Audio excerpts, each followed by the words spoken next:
You know the names, you've seen the plays, but what about the stories behind the game? Welcome to Honorable Mentions with Tanner Morgan and Quinn Carroll, two teammates turned storytellers, breaking down life, film, and everything in between. From locker room laughs to real world lessons, nothing's off the record here. This is Honorable Mentions. Morgan to throw, has time, lost one near side for Tyler Johnson. He has the catch at the 10, down the sideline, touchdown! What a play! He's got all the double, the one at the 10, turns it up 5, touchdown! Minnesota Golden Gophers!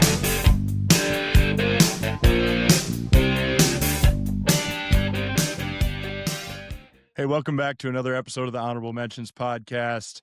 We got an awesome guest, Winston DeLattiboudere III. Here you go. Most people know him as Debo. I know him as Coach Debo. He played at Minnesota from 2015 to 2019.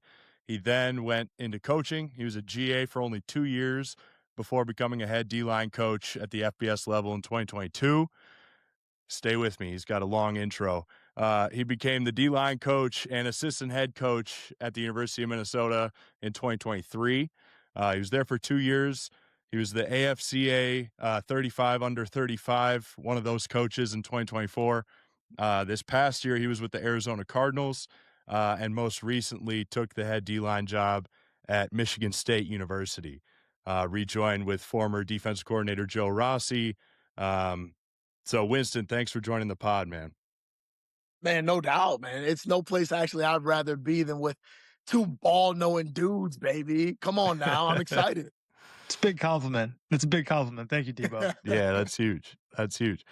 Dude, just take us through a little bit your coaching career so far. You know, like what has allowed you to kind of climb the ranks so fast? I mean, a lot of people from the outside see you climb these ranks so fast, and not a lot of coaches have done that. So take us through that. And with the nature of the profession, how have you known that each move has been the right one for you? Yeah, it's crazy, man. I never wanted to coach.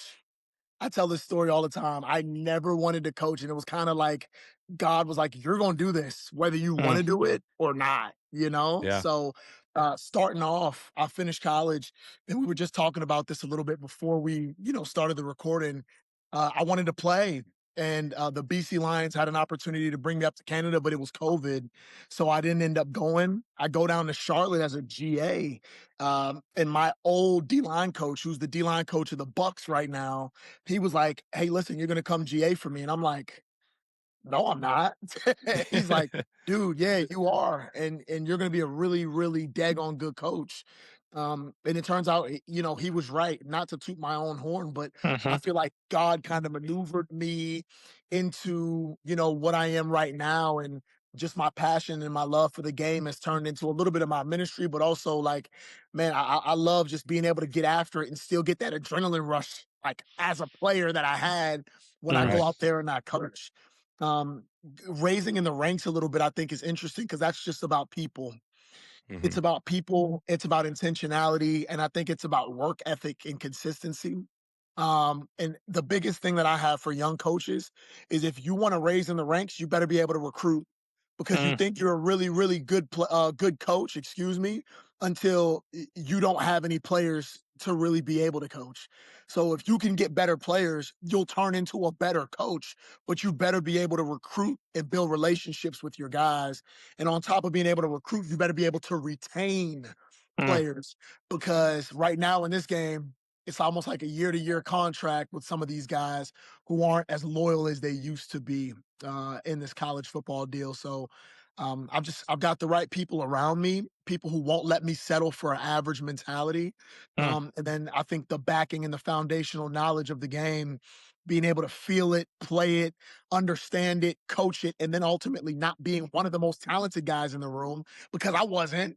I've had to be keen on my details, and that's been the thing that's kind of brought me through. I feel like you hear that story a lot. I mean, I can resonate with that, right? Like, I didn't feel like I was the most talented player. I mean, you look at Mo Ibrahim, running back coach at Minnesota. He had a phenomenal career, but if you looked at him on paper, not always the most talented guy. But what I will say You made a lot of plays as a player, right? You were a phenomenal player, but it was evident to me when I stepped on campus early enrollee 2017 There you go. that Winston DeLattiboudere was a leader in the locker room. And I think even from my perspective, seeing you lead, and I learned a ton from you, man, on how to lead a team, and I leaned on you heavy from a defensive side of the football and relationships with those guys. I want to talk a little bit about that before we get into it. I mean, we're going to talk about a ton of stuff today, Cardinals and whatnot, but when I think of you as a developer, I think of you as a developer also of coaches. So I think of your network, right? Malcolm Robinson is a guy that we all know, and now he went and worked for you for free at Akron, right? And now he's at Arkansas State, He full-time did. coach, and he's doing a great job.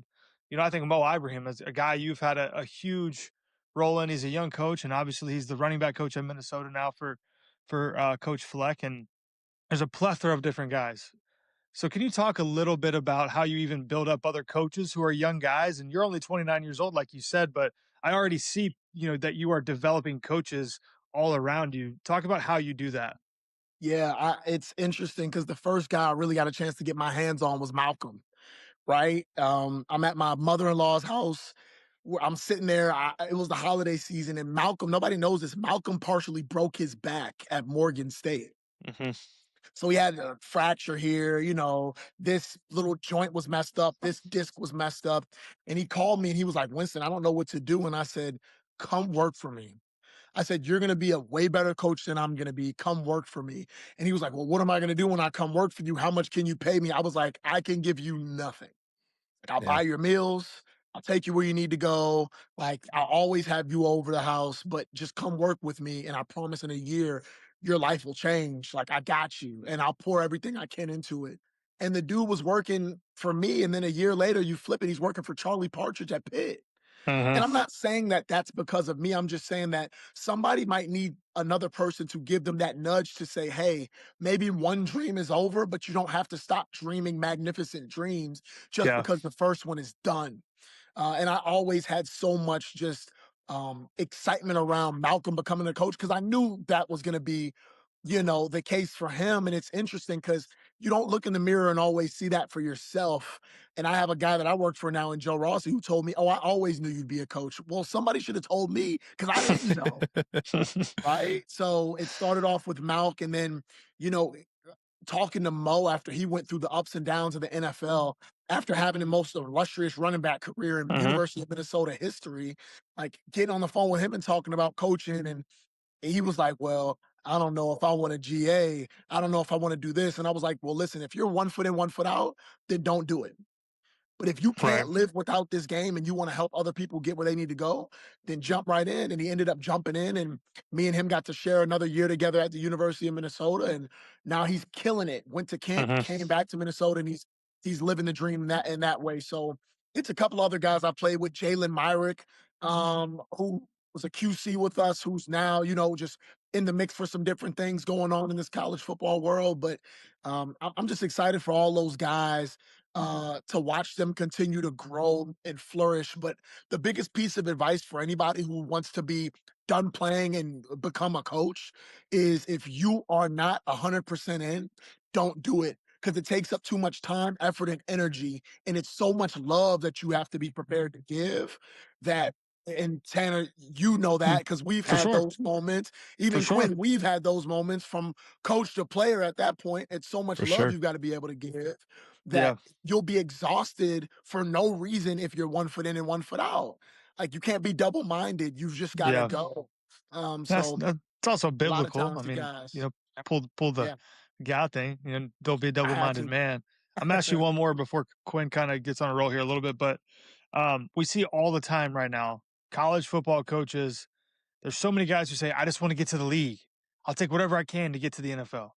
Right, and that a lot of that has to do with the calendar, the current landscape in college football. But you're a guy who, at 28 years old, was a defensive line coach for the Arizona Cardinals for a guy that you played with, another Gopher, young superstar in the profession, Nick Rallis, right, for the Arizona Cardinals, got retained by Edina Hornet, by the way. LaFleur, right? He is Okay. in the Dino Hornet. Shout out to Hornets. We were at the state championship game. If you didn't know that, Winston, we were there on the I think I sideline saw watching the that. I think I saw it. watching the Hornets take it home, baby. We love Coach Potts. Shout out Jason Potts. But but then you came back, right? So you left the Cardinals, probably could have stayed in the NFL and made a career in the NFL as a defensive line coach, move your way up to being a coordinator, head coach, whatever that may be. You came back and took a job at Michigan State, and I'm sure you had other opportunities in the college ranks. Can you talk to us while everybody else is leaving to go to the NFL? You came back to a great university, Michigan State in the Big Ten, great coach with Pat Fitzgerald, working with Joe Rossi and defense coordinator. What was that decision? And then maybe tie a little bit into the landscape on why we see so many guys leaving to the NFL, because you uniquely can speak into both. Yeah, it was tough, man. It's one of the toughest decisions I've ever had to make in my life. I'm working for a guy that I respect at a very high level, a guy that I looked up to as a player.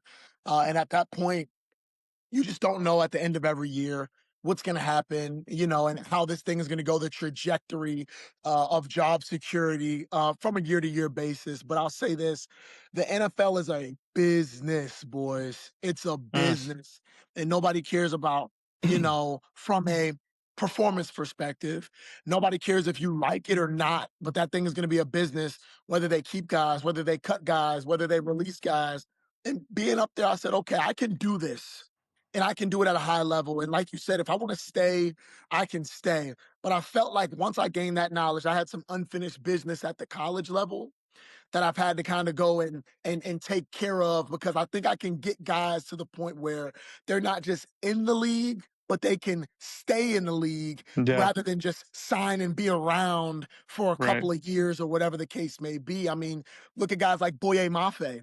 Like, and that wasn't me coaching Boye, but that was us playing with Boye and watching him grow from the point where, man, that dude didn't like putting his face in the fan. And I hope For Boye sure. watches this.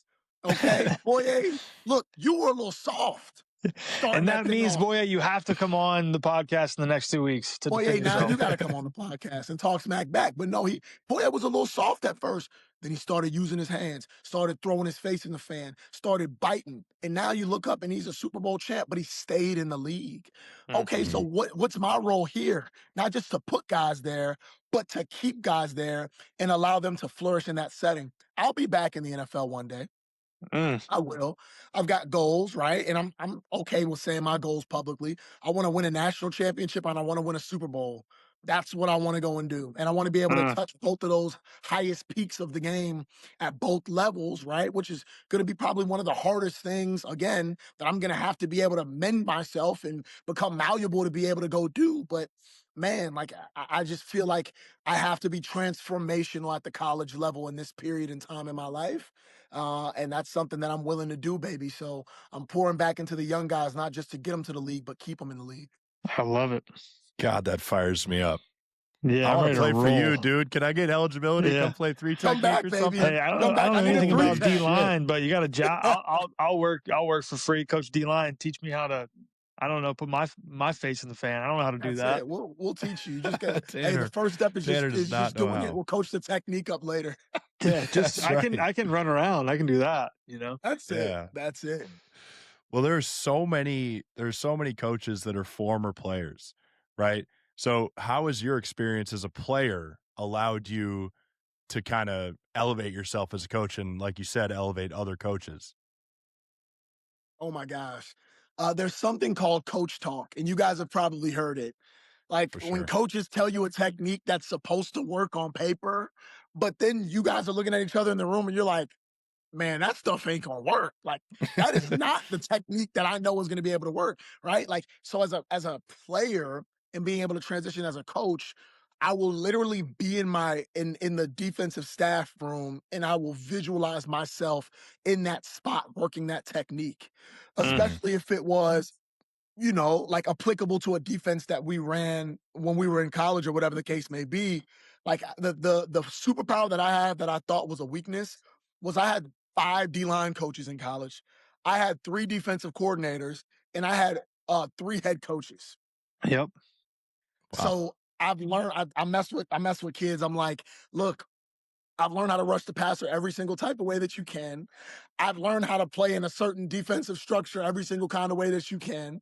I've heard from 3 head coaches. So like I've just got this broad overview of taking all of my playing day successes and failures and being able to directly apply them to guys and get the best out of them in those moments. And it comes with trust at the end of the day. Like, I can coach a guy up to do something just because I've done it, but sometimes they won't believe it. When I was with the Cardinals, the first couple weeks I was there, I was debunking, right, technique, good and bad. And sometimes I put myself on there. And they were like, Coach, why are we watching 2016 University of Minnesota film? I'm like, watch the clip and that's why. And they're like, oh, that's you, Coach? That's why you don't put two hands up running at the quarterback. That's why you don't like all those little things. And I'm like, yep, I've got an infamous play. Okay. I'm going to tell you guys about an infamous play I show every single one of my units.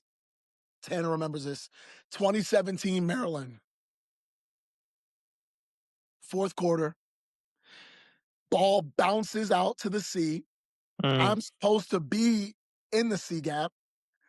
I'm in the B gap, poke my head in the C gap, come back to the B gap, and the ball goes and hits its head on the goalpost for 60 yards, and we lose the game. To be bowl eligible at that. We win that game, we're bowl That's eligible. true. We didn't Okay? deserve to be in a bowl game, though. It's fine. We didn't, but at that point, what am I teaching? I'm teaching eyes, details, discipline, and then this is a quote we all know: the pain of discipline versus the pain of regret. Okay, now we go and we lose that game, and that's the first time I've ever been a captain on the team, and I'm playing my home state school, a school that I wanted to beat worse than anybody else on that team. So I learned my lesson. Like, be where you're supposed to be when you're supposed to be there and have that trust that you can give to the team. But also now I take that clip and that pain that I had to live with has turned into joy, knowing that other guys will get the coaching point and they won't have to live through that same pain. So like, going through things as a player, I think has made me a better coach. And it's not my successes that have made me a better coach. Like a lot of people will tell you, it's my failures. That's so good. I think of another infamous play, you recovering a fumble on a QB running back exchange against South Dakota State. We're down 4. They mess up the exchange, give us a gift. Winston cities it, catch, tip, tuck, squeeze. And then we go down and Tyler Johnson makes a great play. We end up winning. That was my first start in 2019. And my thought was, I'm going to be the quarterback who loses to the FCS team on that drive. And you get the fumble, and I'm like, all right, no, it's not. I can't do that. Let's go score. So thanks for saving me. And that play, I believe it's still up in the team room at the University of Minnesota team room. I think so too, but okay, I don't know if it's up there right now. Yeah, I might have to go check. We might have to go. Yeah, you confirm. go check. All right. I don't know if it's up there. I'm wearing green and white. I don't know if it's up we get there it. right now. Dude, we get it. We get it. Hey, but listen, it probably is. Those guys always show me love. So it was up there the last time I checked. Hopefully they keep it for eternity. Oh, I love it. I think when you it should stay 40. I mean 46, legendary, man. I mean that seriously, it was a you go back and look at that season of University of Minnesota, and we went 11-2, but like the first 3 games of the year, we probably should have lost each game, and there was a moment in each game, right, of Winston against South Dakota State. Winston, capitalizes on the moment. They make a mistake. Fresno State, Chris's touchdown in the back of the end zone. Antoine tweezes his pick. He looks like he's playing a half-field safety. And he's really supposed to be in the post. I mean, it's phenomenal, right? And then, Georgia Southern, Demetrius Douglas, 3rd and 30, gets 30 yards on 2 spot routes, right? Yep. Kind of crazy how it all worked out. But, I mean, you had a great career. Like, you had a great career playing. And obviously, like, your career as a coach, I mean, it's pretty evident that you have a very bright future. I want to ask you straight up, I'm making an assumption that you're going to be a head coach probably sooner rather than later. And I know you've probably even been sniffed around at opportunities, and you don't need to talk about it, any deeper. And you have a great job right now. But when you're a head coach at a program, what's like the 1 or 2 things you're going to build your program around? Wow, that's deep. All right, I got an answer though. Okay. I've thought about that opportunity for a long time, and every year since I was a GA, I was like creating a head coach handbook since I was a GA. And who'd you learn that from? You said who I get that from? Yeah. Yeah. Take one lucky guess, and I'll tell you. No, but I mean that's something that PJ kind of ironed out and kind of Yeah. taught us just as players. He was like, as a leader, you've got to have something that you can go by, that you can kind of hold yourself, accustomed to, and have a standard that you want to be able to set for your life and the things that you do, whether it's a business or a team. And like I said, it's you absorb this information, man, and you don't really know where life is going to take you after you're done. You don't. So as a GA, I remember being in Oregon and it's 1 o'clock in the morning. And at the time, it's my girlfriend, but now my now wife, she's like, "What are you doing?" I'm up making my head coach manual. She's like, "Boy, bye, I'm going to sleep." One of those moments. But now I've got a head coach manual that's 30 something pages long, and I revamp it and I say, "Man, that's dumb." And I rip that page out and I retype it. And that's become a summer activity for me. So am I like hunting for head coach opportunities right now? No. But when that time comes, whether it be 5 years down the line, 9 years down the line, 12 years down the line, right? I'm ready. And the biggest thing that I've thought about and I've talked about and I've bounced off of different people's minds is DEO, man. And that's just dominating every opportunity. So no Mm, matter what it is, it's in the classroom, it's out on the field, it's my 3 technique rep, it's my, conversation with my girlfriend's mom. Like I want to dominate every opportunity that I get because I don't know when I might get that again. Or I don't know when I might get that thing taken away from me, just from a perspective understanding. Like it's been so many coaches who have been great coaches, but might not have won enough games to be able to do it over again.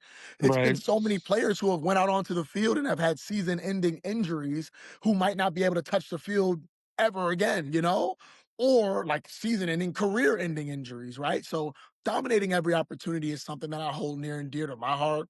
And I wrote that down a long time ago. I believe I was at Akron when I kind of came up with that on a plane recruiting coming back from Hartford, Connecticut, and I wrote that thing down and I kind of have just kept it for years and years. So someday you guys will see DEO out there and it'll be rumbling. And, hopefully I'm coaching some of our old teammates' kids and getting them up there and ready to roll Yeah, from a head coaching perspective. There So you I go. don't know. I don't know where I'll be, baby, but I'll be somewhere. I love it. That's awesome. I'm that's so fired up. awesome. That's so I'm gonna go intense too. DEO. That's so intense. That's it. And Yeah, yeah. Tanner and I Well, know, when you like, get go ahead. no, I was gonna say when you get coaches that and Tanner, don't take this disrespect. This is gonna be in Quinn's wheelhouse.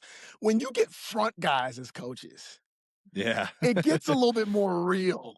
yeah, O-line, like head coaches, D-line head coaches. Coach Fitz is a linebackers guy. Yeah. He oh cut yeah. like I'm going to mess with him. I'm like, are we gonna get an hour straight of inside run? He's like, oh no, it's gonna be 30 minutes inside run, 30 minutes team run. I'm like, yeah, you know what I'm saying? Like, I'm hyped. He's messing with me, but the Yeah. front guys, you get a little bit more intense. I love Absolutely. it. And Tanner and I know just how intense you are firsthand, like as a player, as a coach, like you're damn near doing match drills with the guys. Like you were telling me before we hit record, like you're out there, you got cleats on as a coach. You're intense as I hell. do. So that demand, that love, that intensity, was that all innate in you, or was there somebody that kind of instilled that in you throughout your, college career or coaching career? I talked about him earlier, but Marcus West, man, I'll never forget this. All right. And he coached us in 2018. It's when Coach Rossi got promoted from defensive line coach to defensive coordinator. And Yeah. Marcus West went from rush ends coach, pass rush specialist to D line coach. And, it was a type of deal where we thought we had arrived as a room. And Tanner remembers this. Like the D Mm, line is always probably knuckleheads, a lot of different programs. Like you were knuckleheads in 17, and yeah, but then like Coach Rossi's here. We know the defense now. We understand how this thing's supposed to run. We've got leaders. So I remember 3 guys came late in one week. All right, 3 guys. And Coach West came in and he lost it, but not in a super demeaning way, but a demanding way. And he Yeah. was like, you've got to have urgency unknown to mankind in the way that you live. And when he said that, I was like, hold on, like, what does that look like? And he was like, I don't sleep. He said, because I'm waking up just waiting for a chance to outcoach every single person in the nation. He was like, I'm excited to walk into the building at 5 a.m. Y'all looking like y'all are wanting to go back to your dorm room. He was like, I'm living my dream. And he was like, are you living your dream? And when he asked that question and we had that talk, I'm like, yo, like, Wow. it got real. You know what I'm saying? And I kind of ask, it'll be moments when, it's the dog days of camp or whatever the case may be. But even last year, I asked those guys and I looked Calais Campbell in his face and I'm like, are you living your dream? 39 years old, soon to be Hall of Famer, whatever the case may be. Yeah, we're hot. It's 100 and something degrees outside. It's Arizona. You know what I'm saying? In fall camp. Are you living your dream? And they're looking at me like, yo, are you crazy? And somebody's like, yeah, coach, I am. And other guys are like, yeah, we are. And we go out and we finish the team period. But it's like West showed me so much in that one conversation. It's like it lit a fire, but also like losing people along the way. Like when I was younger in college, I had like experienced a lot of people kind of passing away. And then after I finished GA and one of my best friends passed away, I think that adds gasoline to the fire that you don't know how long you've got. So you better make it meaningful. You better make somebody remember, hey, like that guy lived like on fire the whole time. And that's what I want to be. I want to live on fire because one day the fire is going to be out. Nobody can control it, but I'm gonna be gone one day, guys, and I want somebody to say, "God damn, we missed that dude." Yeah. So that's kind of what pushed me to kind of coach in this way, and then all the great coaches I've been around that just enjoyed themselves doing it, and I could tell because you can also tell, and you guys know this, you can tell when a coach don't enjoy it and is just doing it for the money or Mm-hmm. the title or the platform or like, oh man, forget this. It sounds crazy. And I know people will probably say he's not telling the truth. But at the end of the day, if God wanted me to do this, I'd do it for free. This is what I'm supposed to do. I'll do it for free. Because it's a lot of people doing a lot harder jobs than me for a lot less money. And they're really, really happy while they're doing it. Can you speak into that just a little bit more? I mean, like we're all believers on this podcast, and we don't have to make it overly spiritual, but I think that's a term, calling, right? You mentioned it earlier of like, this is what I believe God has called me to do. How did you figure out, right? Even when you got into coaching and you were kind of 1 foot in, 1 foot out, where without a shadow of a doubt, this is what I was designed to do. I love to do it, and I don't care about the money. Yeah, sure, I get paid a lot of money to coach football, and I pay players who get paid a lot of money to play football as well, right? That's a fact. Everybody wants to talk about coaches, but let's talk about the players in the room, even at college level and everything as well. They're making more than the coaches now, buddy. Yeah, right. It's an NFL model, whatever. But how do you maybe tell somebody who they love football, or maybe it's somebody they love something that they do, but they just don't know if like this is what I was designed to do or I was called to do? How did you kind of hinted at it earlier, but how did you know that this is what you were made to do? Because I wake up every single day and I'm excited to do it. It's awesome. And it's hard, but I'm excited to do it. And I feel like this morning I was up at 3:40. My alarm was supposed to go off at 4:15. And I'm up and man, I'm eating cinnamon toast crunch with a core power. I'm probably not supposed to be. It's a lot of sugar, guys, for the morning. But That's a lot of cinnamon toast protein, crunch though. with a core power. And I'm up and I'm juiced. And I'm like, you know what? I'm gonna eat some cereals. I don't even do that. I'm gonna eat some cereal this morning. I was sitting it like I was up watching TV and I felt like a kid in a candy store because like it's like it's time to craft a new team. It's time to build a new opportunity to set new historic bounds and goals. And like, I'm like, I just love it. And I can just feel it course through my veins. And I feel like if anybody has that amount of passion for something, man, go after it. Like, just go after it. I was talking to somebody near and dear to my heart. I won't say who it is because she's probably going to see this. But I said, when you truly sell out for something and you've got a plan A, there is no plan B because you're so determined that plan A is going to work. Right. That even when it goes wrong, the people that are around you that know that that's plan A will not let you quit on plan A. That's good. It was, and this is why you need the right people around you. But when it comes to relationships, you need a helpmate. because my wife told me, "You ain't quitting." And it was a point in Oregon when it was X amount of days in, and I wasn't getting any sleep, and we were grinding. And I was like, "Listen, let's go back to Minneapolis. I'll get a job." I was like, "We can just be normal." She was like, "I'll do it if you want to do it." She was like, "But I want to tell you something, sweetheart. Like, we ain't normal." Whew. All right, well, Dang. great. Well, we ain't normal, so I guess it's time for us to go finish. And My that goodness. that ended up being one of the most influential years in my career because it was hard, but it was also profitable. And I got to work with some of the best guys that I've ever worked with and some of the best coaches, and Coach Cristobal and all those boys were just down there fighting to Yep. go win a natty this past couple, you know what I'm saying? This past couple of weeks, months, or whatever the case may be when they just played in that game. So I got to be around some of the best coaches in the nation at that time. And when you're young and it's hard, sometimes you take things for granted, but that was one of the biggest years in just molding me in my career. But I still feel the same way that I felt day one at Charlotte, kind of nervous, kind of excited. I know the practice plan, but I got to be able to shift and move and shake and groove in case something changes. And that's what I bring every day into this thing. So I guess when I get tired of it, that's when I need to be done. But I'm not even close, not even close. And I used to say, I don't know how guys can coach until they're 75 years old, but I don't know if I'll be divorced if I coach until then, but I could see myself doing it. I love what Yeah, you so said. much, I love what you passion said in that about answer, dude. sorry, I love what you said about plan A being plan A and how that was your mindset when you were playing too. Like plan A is plan A. I'm Yeah. going to be the best football player that I can be. And your plan A at that time was to play football for as long as you could, to play in the NFL, do whatever, wherever God is taking you. But to see that evolve into your coaching career, take all of your learnings from playing and apply it to your coaching career, understanding that that's where God was taking you. That's why he brought you to play Division I football, so you could use all those experiences to be the best coach you can be. It's powerful, man. I love hearing that.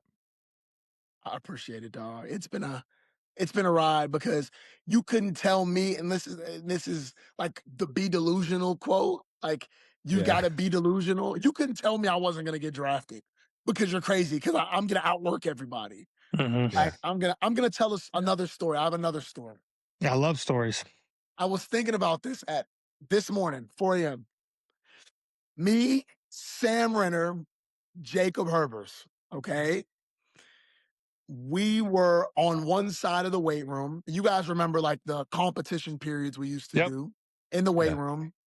And I was the guy going up against Big O, Asezio Tumawu. He's playing for the Steelers right now. Shout out Big O. Now you've got to get on the podcast. Yeah, that's right. Come on, Okay. Big O. And we had a push-up competition, and the whole team chose Big O to win. They stood on his side. And it was me, Renner, and Jacob Herbers on the other side. And I'm looking around and I'm like, all right, it's only two guys over here. Cool. I'm about to prove everybody wrong. And if you look at my body and you look at Big O's body, you're gonna be like, it's no way that this little guy over here is about to beat this dude, right? But we sat there, and Big O, I don't know what number he fell on his face, but he was done, and I just went like 15 more just to prove a point. And I'm like screaming and like foaming at the mouth, and I'm yelling, and I get up. And me, Herbers, and Renner, that was special because we were the only three guys left from that class. We all came in together Yeah. on the whole team. And like we did like this awkward like three-way hug. It looked like the three best friends that anybody could have. Yeah.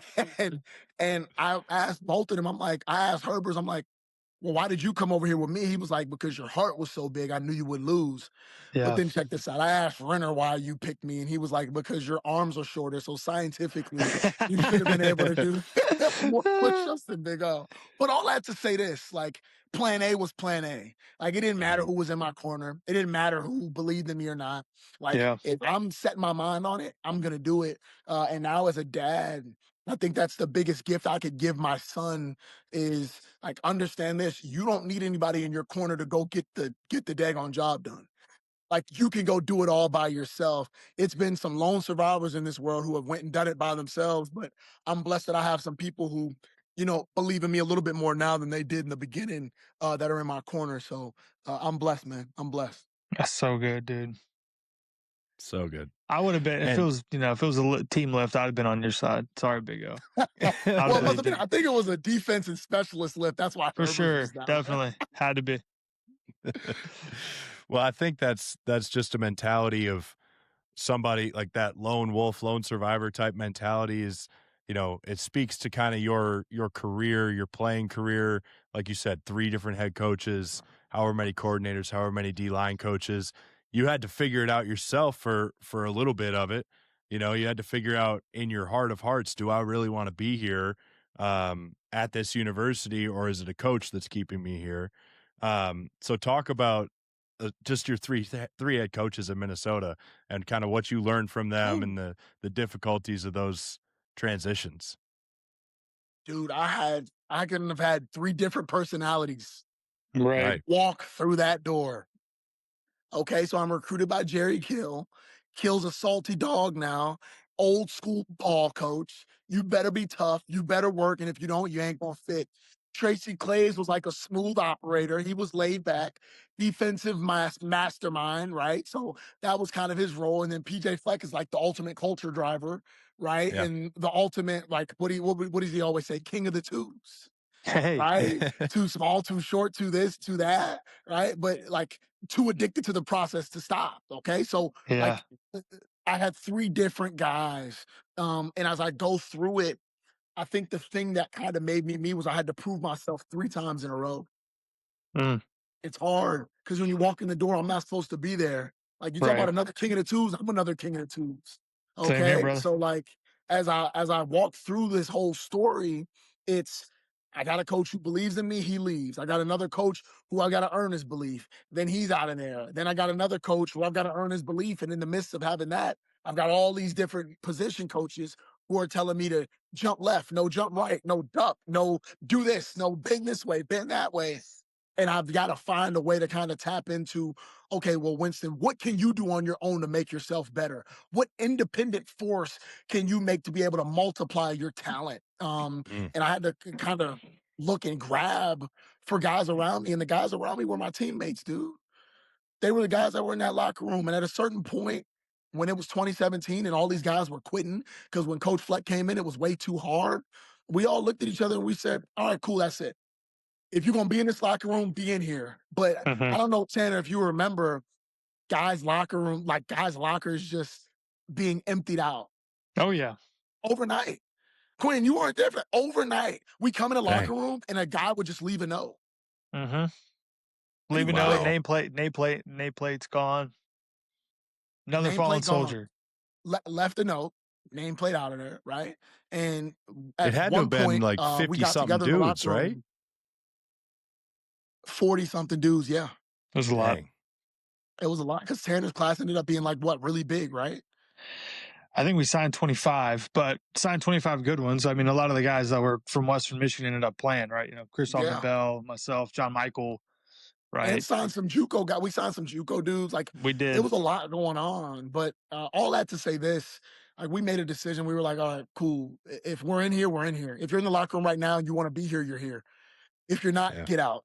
Go. Quit like everybody else. And I think that small group became the nucleus of guys who were driving the factors of being able to win when the games mattered the most, right? 19, 20, 21, 22, as that thing kind of fell all the way through towards the end of that. And all the old guys like Crab were around up until the Yeah. end of that kind of little stint. He was probably one of the last ones. But I had to learn to lean on the people around me. And I've got teammates, man, who I'll call to this day and just make a joke just to be able to see him laugh and smile.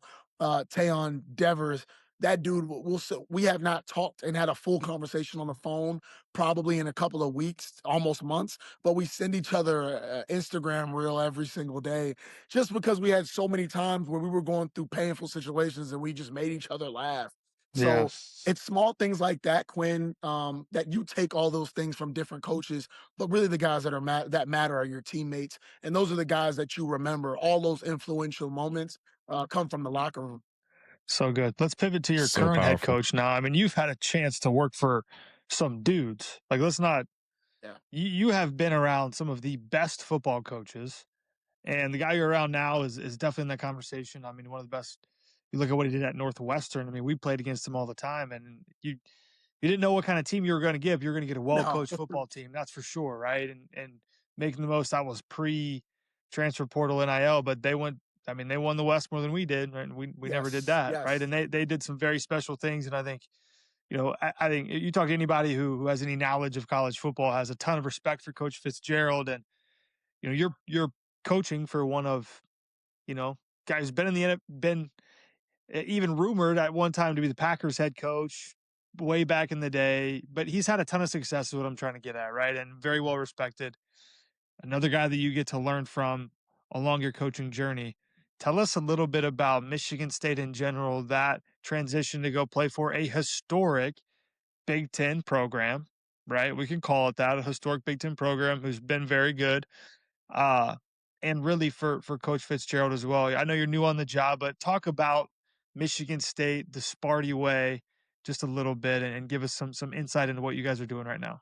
Man, this the Spartan way. So we define that as going as hard as you can for as long as you can. Mm, Right? That's the true Spartan way. And something that you've seen me say in the past is dojo, right? yeah. So if you notice, it hasn't been a lot of dojo talk lately.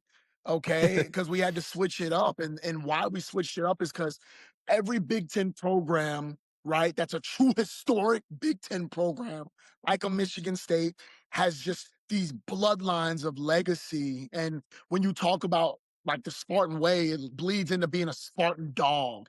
And at first, I'm like, man, what is SD4L? Like, what's Spartan dog for life? And it's like its own little, just community of alumni that bleed green and white. And I'm meeting these guys, and I'm going on the road, and I got people coming up to me like, yeah, I'm a true Spartan dog. I played there from blah blah blah blah blah blah blah to blah blah blah, and I got people screaming "Go Green" at me from across airports, and I'm like this is all new for me.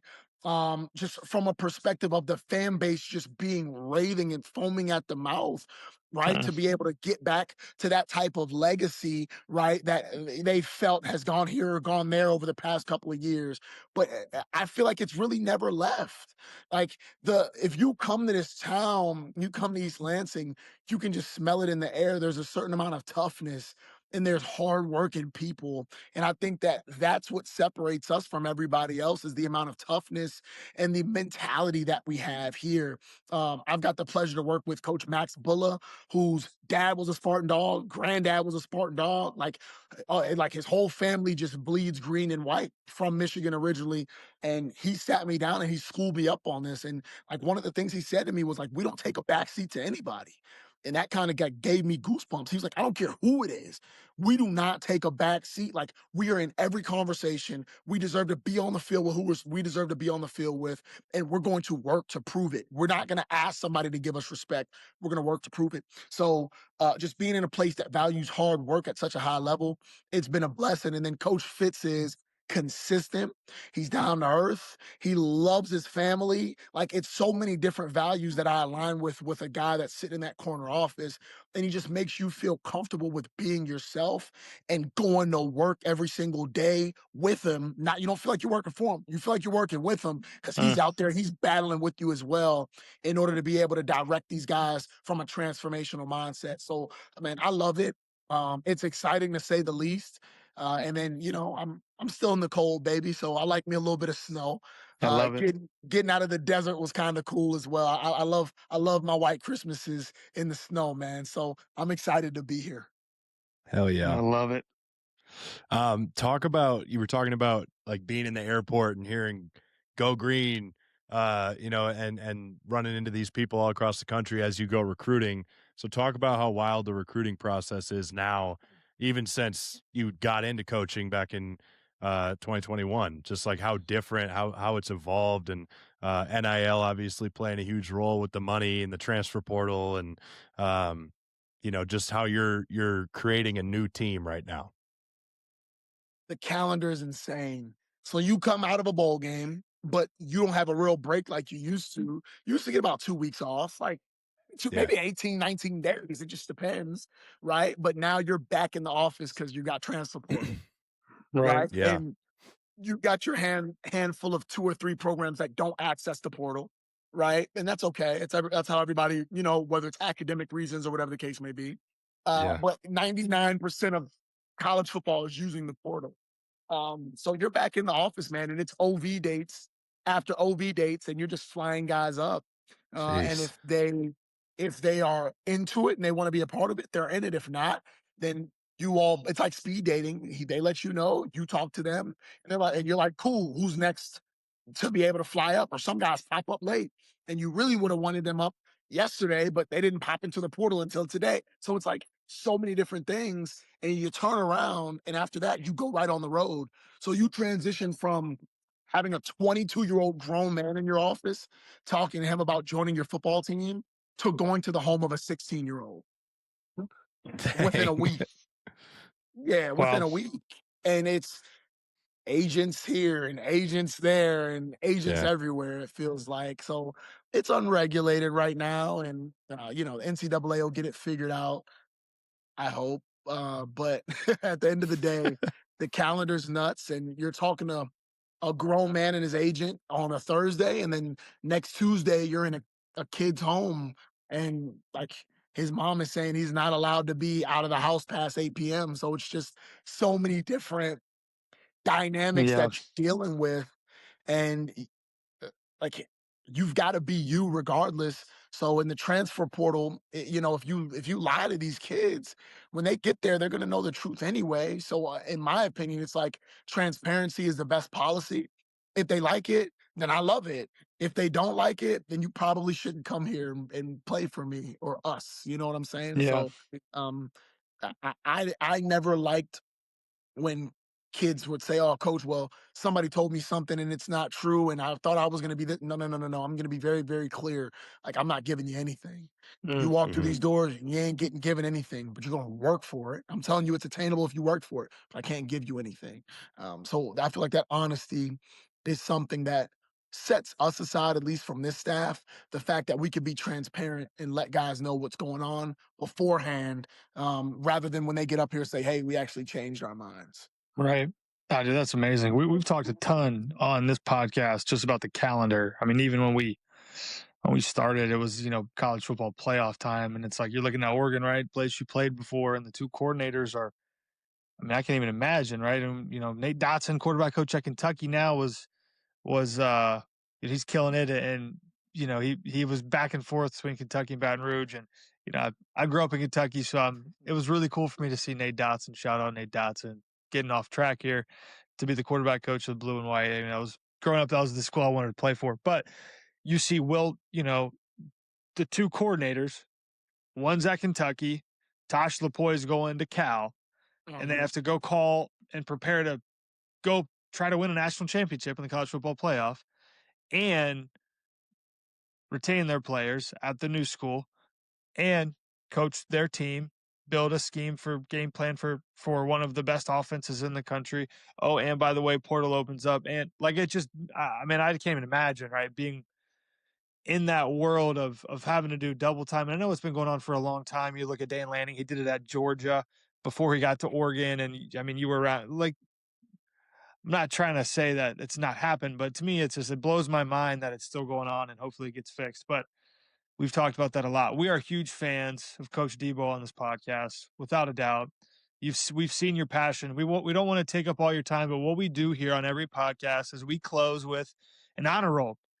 Okay, and so like Cinnamon Toast Crunch and a Core Power would be a perfect honor roll. Another one would That'd be be, a great honor roll. like automatic starts, just something that you want to give some credit to. Maybe it's the unsung hero in the locker room that you want to shine light to, but it also can be, you can flip it and make it a dishonor roll, something that really Oh, is just like, man, I don't like this. So like the calendar could be a dishonor roll. Okay, we'll let Quinn go first. okay. I'll go second, and I'm going to give you two because that's just what I do. And then I'll let Coach Debo close us out before we say goodbye. Nice. Let's do it. I'm really glad you let me go first because I feel like if I didn't say this, Tanner, you'd probably take it. My honor roll this week, and this episode will launch either tomorrow or the next day, but the United States of America hockey. Okay? Men's, women's, taking home the gold, beating Canada. I'm going to Canada soon, but I'm cheering for the red, white, and blue. He said, I'm Through still and an through. American. Still an American. And I'm That's proud to it. be. I love it. I was so fired up. I was up at 6:30 on Sunday, brewing some coffee, getting ready to watch. So much fun. Bunch of Minnesota boys on that squad and gals on the women's team. So that's my honor roll this week. I was so fired up for both those teams. So good. I'm gonna rattle off 2, maybe 3. Maybe I'll throw in a change up. We've got alert and a kill on this play here. All right, so the first one's gonna be inspired by Winston DeLattiboudere. When you just know you have like the perfect cereal in your pantry and you got milk, every now and then just a little like perfect cereal and milk. And I'm gonna shout out specifically whatever my wife's been buying, this organic like chocolate Cheerios. It's delicious. I don't know what it is. Really? And it makes me feel better about myself because it says certified organic on it, even though I know I'm eating pure sugar. So that's number one. Everybody has their snack, right? It could be it could be whatever. Your snack that isn't good for you. But when you go for it, you're like, I deserve this. And you had to work hard that day to get it. You couldn't have been lazy, right? No doubt. You got to work hard to get it. Like getting up at 3:30 in the morning, you worked hard. Second thing is going to be Minnesota hockey in general. I think I learned more about Minnesota hockey, youth hockey hub here at Minnesota. There's always something going on that I love to learn about the culture of hockey in this state. And right now you see it. And we have 5 women who are on the U.S. gold team, right? Zoomwinkle. There's just so many people who are going and winning gold medals. And I think that the culture of excellence in the state of hockey runs deep. And as a Minnesotan now, I think that's really cool. My third one is going to be football related as it is. And it's the feeling you get when spring ball is about to start. Ooh. You're about a week away. Your first practice is on a Tuesday. You got 2 practices in. Maybe it's a Tuesday, Thursday, Saturday. And it's 6 weeks away. The lifts aren't that bad anymore. You're finishing strong. You're getting ready and loaded. You're like, hey, we got install 1 and install 2. You're watching the cut up again and again and again. And you're ready to go compete because you're tired you just got through mat drills. You got through all the winter stuff. Yeah. And you're ready to go actually play football. That is such an honor roll feeling of I am ready to go play football for the first time. Now you get into practice 11 of spring ball and you don't get to play somebody. That's a different feeling. But that eve of spring ball starting, and who knows where spring ball goes in the calendar and OTAs and whatnot in the portal, but it's just a different feeling. And so those are my 3 honor rolls, Debo. And if you haven't noticed, I have a little bit of indecision, and I'd like to give more shout outs than just one. Hey, quickly, man, I love quickly it. before you go, how big a deal is the spring game in East Lansing? I imagine it's huge. Is that like a sellout type thing? We call it the spring showcase. I have no clue, but how everybody's been passing it around and talking about it. Yeah. I feel like it's gonna be huge. And my mom called me today and she was like, hey, I'm thinking about buying tickets for the spring showcase. I'm like, I didn't even send that to you. How do you even know about that? You know what I'm saying? Yeah. So I guess that's part of my one. She's a Spartan dog. My mom. Look, she wants to be a Spartan dog. So shout out my mom. That's my first one, I guess.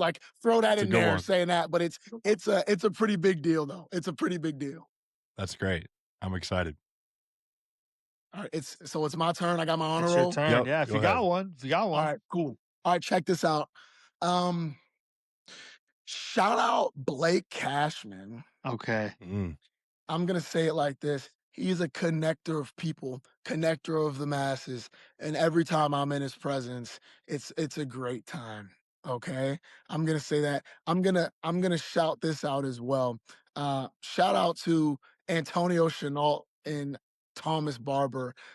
We have a group chat. I won't say the name, but every time I look at it day-to-day basis, it just makes me smile. The third shout out is this, Tanner. Shout out Spring Jam in Minnesota. After spring ball is over, COVID shut it down. But if I ever get an opportunity to invest in anything in my life, I'm going to invest in bringing Spring Jam back to some capacity. And guess what? I'll be out there. I might just be overlooking the city like Batman, but I'll be Yeah. there just Oh to man. breathe in the air, baby. The stories we could tell about our teammates in that day specifically, my goodness. That's it. Yeah. That's We it. were there. honestly We were there. Don't Pat, act like we Pat, weren't there too. No, listen, but Pat Coogan's honor roll was last week was like, he's training out in Arizona now. I just won a natty title as the center for the Hoosiers, right? And his honor roll was like, in spring ball, you get a 50-degree day, you get done, you have a couple beers with the boys, right? This very O-lineman thing, but it's so true. Like, I remember spring jam is like, oh, it's 55 degrees, but there's snow on the ground and everybody's wearing shorts and a jersey. I'm in a wife beater, bro. Like I'm in a white beater, like outside, and guess what?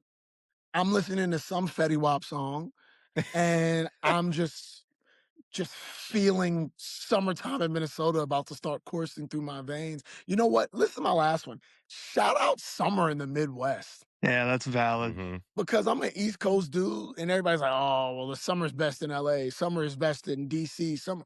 No, it's no summer like a Midwest summer, dog. Ain't no summer like a Midwest summer now. Now you So got me feeling it. I feel like Michigan is super underrated too, right? Like Wisconsin gets its love for I was just in the North Woods for like a coach's retreat. Like that's a beautiful place, but I mean, even the UP, like the Michigan Upper deserves more Peninsula. love, right? Catch me in the UP this summer, baby.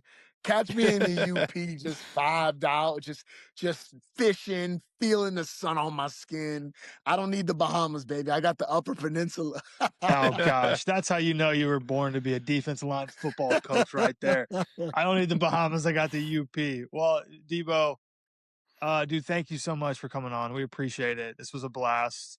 We're huge Debo supporters and fans. We got your back always, and we're looking forward to your first year as a Michigan State Spartan and to see where your career continues to go as you just look to make more of an impact on the lives of young men. So thank you for your commitment and what you're doing to honor the Lord in that, and we appreciate you, man. Thank you. And don't forget to like and subscribe, all listeners, all that stuff. Do it, please. Thank you. I don't know where the button is, but I'm just pretending like the button's down there. So y'all like and subscribe. But smash it. Man. Shout out you guys. Quinn, you'll be killing it this year, taking care of business. Whenever I can get you guys up for a game or anything, or man, y'all boys just let me know. Hopefully we're playing through November and December and hopefully January too, man. But it's whatever the big man upstairs got for us. So I'd love to come back on whenever you guys are ready and go corral all those guys that we mentioned so you can get them on the pod too. Absolutely. Right. They have to defend themselves. Right. Yeah. No doubt. Thank you, Debo. You're the man. You are Appreciate the man. you guys.